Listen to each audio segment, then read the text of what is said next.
Мы решили сами разработать такое приложение, работать с работодателями, проводить ему тренинги по пониманию инвалидности, чтобы они создавали у себя на рабочих местах доступную среду.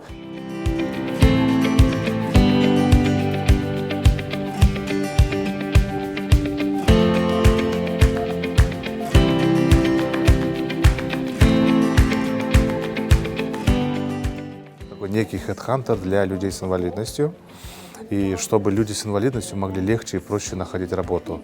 А также в нашем мобильном приложении публикуются доступные заведения, онлайн-консультация юридическая.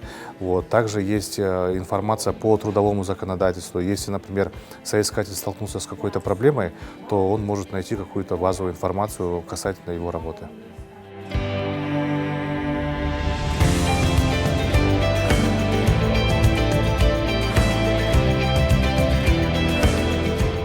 У нас в Кыргызстане на 2024 год официальная статистика — это 217 тысяч людей с инвалидностью.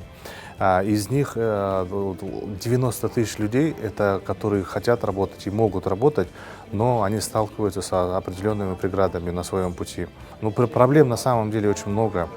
Это и отсутствие инклюзивного образования, отсутствие доступной среды, неработающая трудовая квота размером в 5%. Да? Она у нас на законодательственном уровне есть, но ее сложно осуществить. Мы сейчас хотим не ждать, когда там что-то будет, какое-то изменение извне.